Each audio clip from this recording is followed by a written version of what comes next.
माणसाचं बसून बसून हे असं होतं, काही सुचत नाही त्याला. त्यामुळे मी एक गोष्ट क्लिअर करतो, मी काहीच आणलेलं नाही.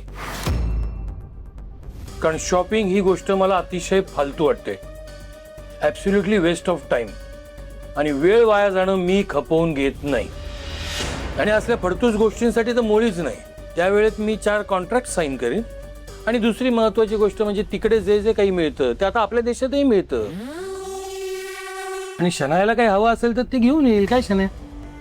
हो, आणि शनायाकडे तर सगळंच आहे. मग उगीच कशाला शॉपिंग करेल ती?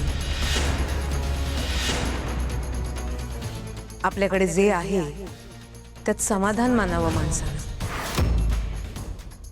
अतिमोह कधीही वाईट. अगदी परफेक्ट बोललात वहिनी. मला तुमची हीच क्वालिटी आवडते.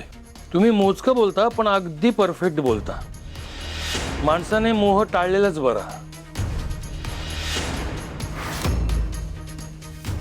नाहीतर तेलही गेलं, तूपही गेलं, हाती राहिलं धुपाटणं, असं होतं माणसाचं.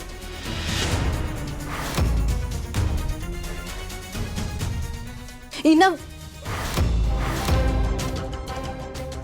बेबी, कम ऑन यार, चल ना आता घरी. मी कधी एकदा आपल्या घरी जाते ना, असं झालंय मला. चल. रिअली?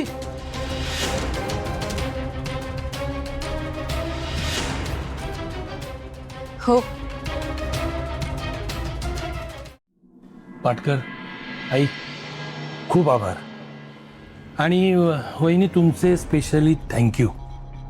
म्हणजे मी इथे नसताना तुम्ही शनायाला घरात ठेवून घेतलं, तिची खूप काळजी घेतलीत, त्याबद्दल सतशः आभारी आहे. खरं तर शनाया तुमच्याकडे राहणार, म्हणजे हल्ला झाल्यानंतर वगैरे.